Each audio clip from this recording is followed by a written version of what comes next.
They say speed is equal to the distance covered divided by the time taken to cover it. It is the sole difference between just driving and driving well. The hallowed tarmac of the Kari Motor Speedway in Coimbatore has honed the skills and tested the limits of the best race drivers in the country. This is a place steeped in history.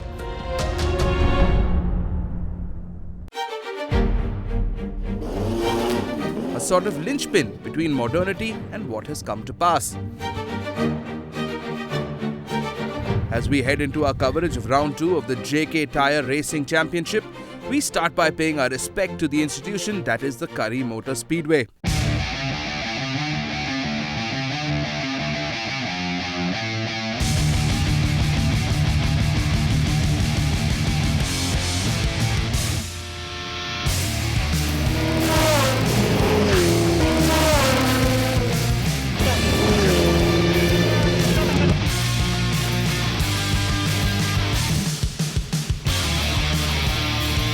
Winning is everything. So I'm driving for the win until the flag drops. In race tracks, everyone wants to win. You see, to everyone, I might be the only woman on track, but once the helmet's on, I'm nothing else but a racing driver. I mean, it was a thrilling race from start to finish, up and down.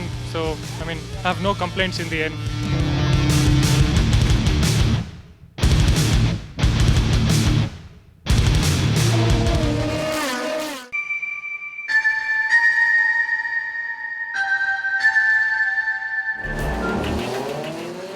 JK Tyre's association with Indian motorsport began 3 decades ago when the company took a conscious decision to lay down a long-term and sustained approach to promote Indian motorsport.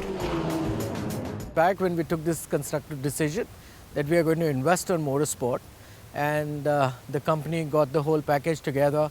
I was from the motorsport background, I was inducted in. We were from an era of rallying, and it was after 7 successive years that we realized that if you need to give a fillip to the sport, if you want the sport to be looked at by common man, you need to go back to the drawing board, you need to go back to a stadium sport. And that's how in 1997 we got this whole package together of racing, where we had a 800cc powered single-seater racing car, and we used to have Maruti Esteems as our saloon category. This is how we started, with very, very humble background. And as they say, rest is history.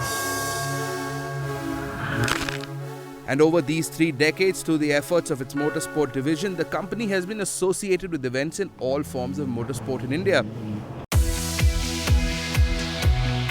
From the JK Tyre Rally of Coimbatore, which is part of the National Rally Championship, to the TST format JK Tyre Hornbill Rally, held annually in Nagaland, and most recently, the JK Tyre Arunachal Festival of Speed, held for the first time in 2014 in the town of Dirang, Arunachal Pradesh. In the racing format, JK Tyre has the distinction of hosting the JK Tyre National Racing Championship, which is now in its 17th year, and the JK Tyre Rotax Max National Karting Championship, which has been going strong since the past decade and now in its 11th year.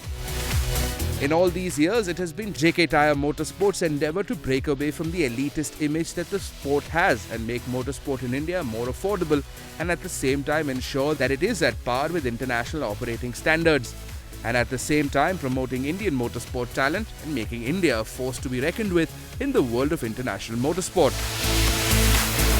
You see, today we are in the bestest of situation, because I don't think we should look at this championship or any other scenario. We should look at Indian scenario, and we should be very proud that we have this fantastic entry level 100% Indian car, and as I said, is the cheapest form of racing that is available in the world. So come to the Indian driver. He has now got a program. He starts from 4-stroke karting in the backyard of his town, graduates to 2-stroke, graduates to LGB, graduates to the higher levels. So I would say if a kid has it in him, he can train himself in this country and actually now launch his career from F3 and above when he goes abroad, which was not the scenario earlier.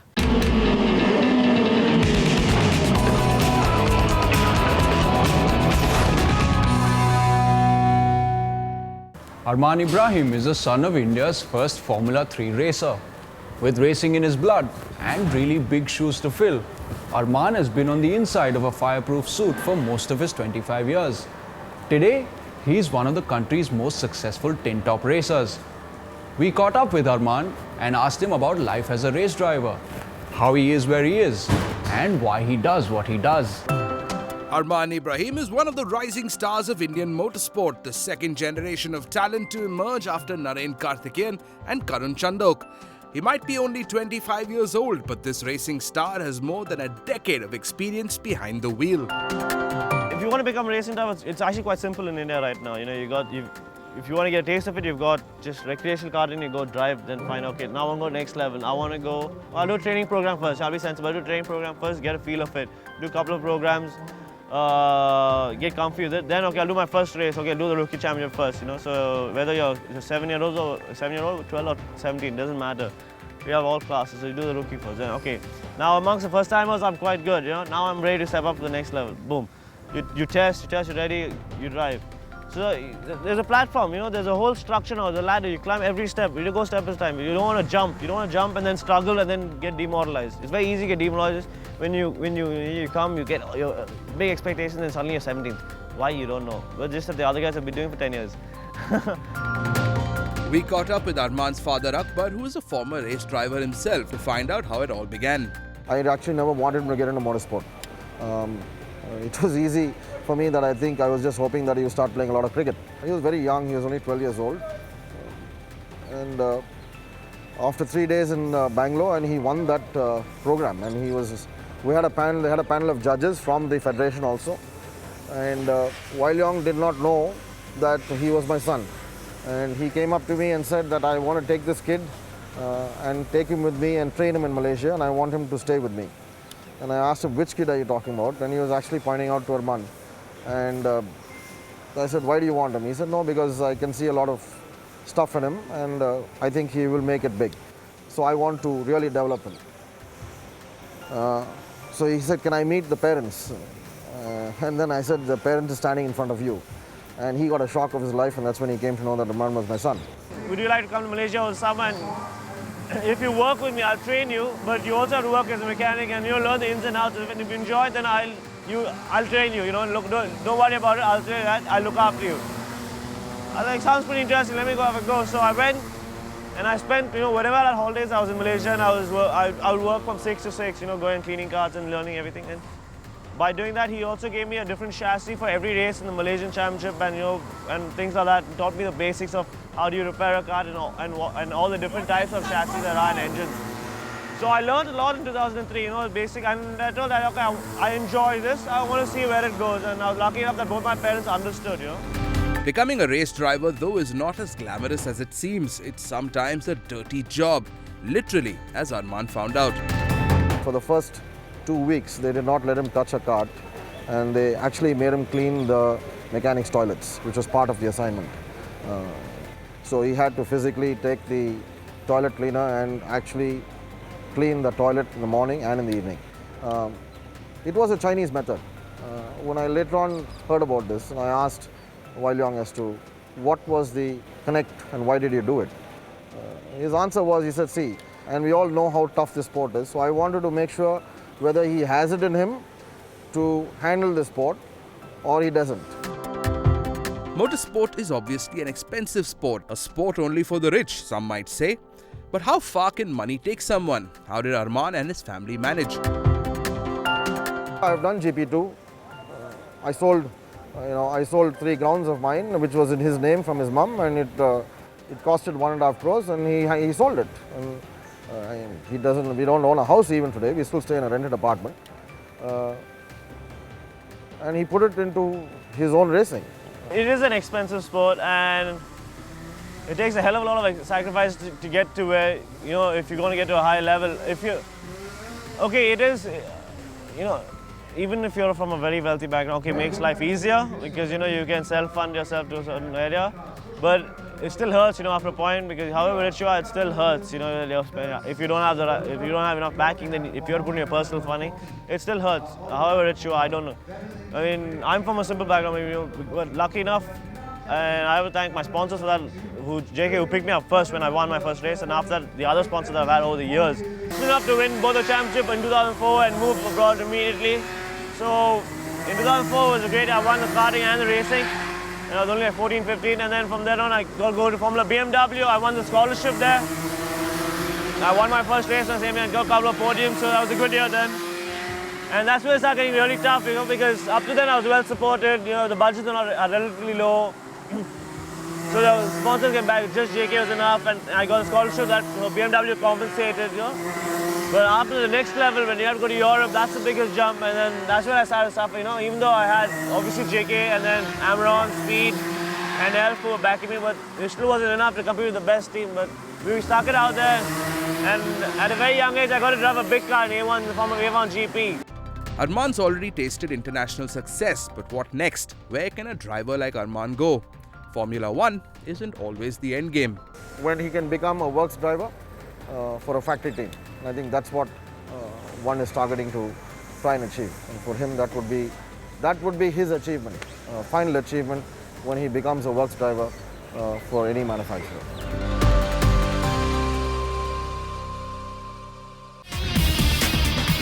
Stay tuned to JK Tyre Racing Lines as things get even more heated up at the 17th JK Tyre Racing Championship.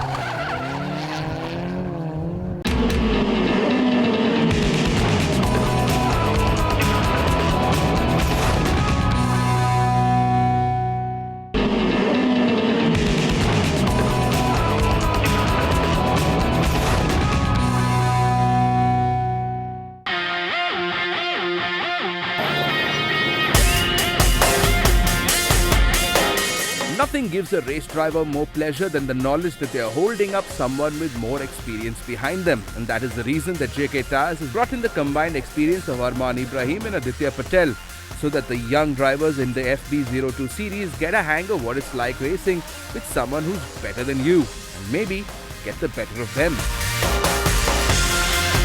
Arman go on the first lap actually, and he kind of jumped 3 cars more than I could on the start. So I saw him and I was like, I need to get these guys as soon as I can, because I knew I need to stick behind Arman to be able to get these guys quickly. But then again, they're all fighting for position, right? And if they see me behind, their biggest satisfaction is to hold me behind, which is what 2 of them did successfully, and kudos to them.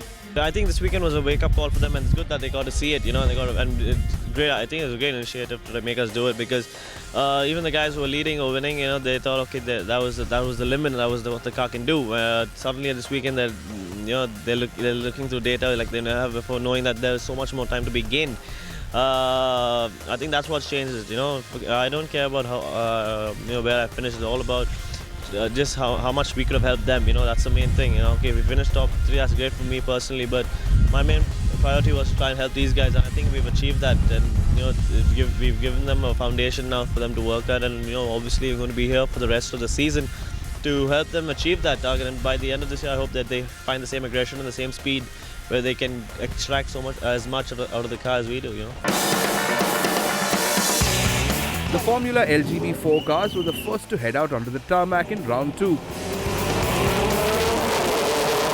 And Sudarshana Rao of Dark Dawn Racing, who had finished second to teammate Diljit Shahi in all 3 races in the first round, clinched his maiden win after a hard-fought race.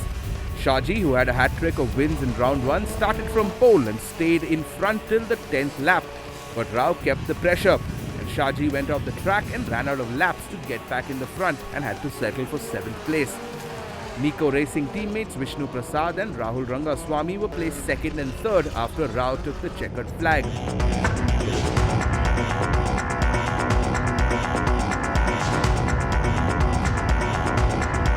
My gear started acting up. If the first 10 laps I was pushing hard and I was getting the times, the last 5 laps was like damage limitation, because I was just not getting third gear, and Saroj caught me. He almost overtook me there. Then again he overcooked it, and I took the lead. So 3 laps I was just playing it safe, counting the laps for 13, 14, 15, because Vishnu was fast catching me and I didn't have third gear, and also the accelerator cable was getting stuck on and off. So I was just relieved to make it to the finish. Really surprising because Diljit and Sarosh are very, very experienced drivers, and to see them spinning by themselves was really, really surprising. And after that, even I started taking the corner a little cautiously because I mean they're really experienced. I'm sure they wouldn't have gone out by themselves. Apparently, there was a lot of mud which was brought in by the track by someone who went off on the first lap, and I don't think they noticed it, and they attacked the corner as they usually do, and they spun.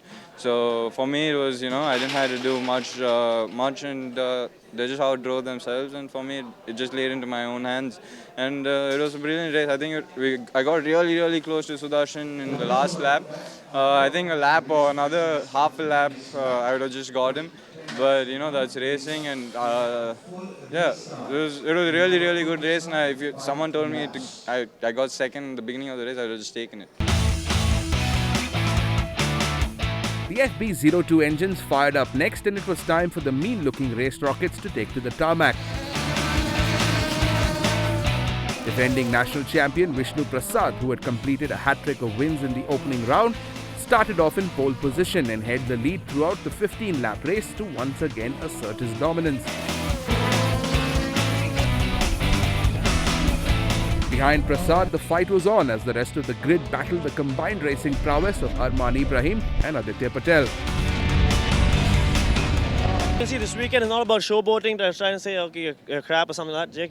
JK have actually done it, it's been a tactical decision, it's been, well thought, well calculated, and to put us there so that, these kids only learn just to make them better.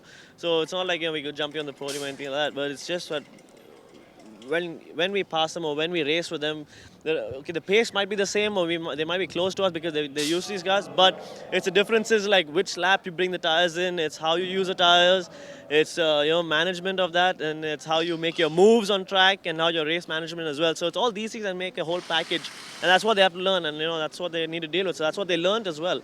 And I'm sure they will be more switched on tomorrow, and that'll make it harder for me. But I'm sure I'll find something new and then something more for them to learn. Shanmugam and Chatterjee double-teamed Ibrahim and tried to hold him off for a bit, but in vain. Patel and Sandeep Kumar, formerly Polo R Cup champ and Scirocco Cup driver, got into a tussle which led Kumar spinning off the track. Prasad took the checkered flag with a time of 16:40.777. Anand Shumangam was in second place and Nayan Chatterjee came in third. Yeah, the BMW race was pretty good. I mean, qualifying was good. Started on P1 and Anand was right behind me. I mean, he drove brilliantly for the first 3-4 laps and he kept the pressure on, and no matter what I did, I couldn't get away from him, and he drove a brilliant race, and I think he just made one small mistake that I was able to pull away, and after that I just maintained the gap, and I think Arman was on a charge from the back, and he drove a brilliant race, and he was really, really quick. So I really need to see the data and figure out where I can catch him and how to improve my own driving. So it's going to be a long day tomorrow, 2 races, and I know Arman's going to be on it, and even Aditya. I think Aditya had a little bit of tough luck at the start because he's starting from the outside. On the start, I really had to see what was going on in front of me, and it was a gamble between going down the inside or going down the outside, and I saw a gap on the outside, I just went for it. I thought I did a decent job, but then when I went around turn 1, I realized there were too many guys really pushing me wide. And then I really couldn't make my way through like Arman did. I saw him pass 3 cars and I had to slot behind after that. Then I needed to find my way up. I found my way up a couple of cars. I was passing one of the guys. I went past him and he came diving back on the inside and I had to go off the track. That's when I really lost out to the guys in front. I started second and I had a good start. I was keeping pace with Vishnu. And then I noticed that Arman had also caught up along with Nayan. And I think we had around 8 laps to go. Those are the longest 8 laps of my life, I think. He put a lot of pressure, but he was very consistent and I learned a lot. Then he made a superb overtaking move on the last lap and showed me how to make moves.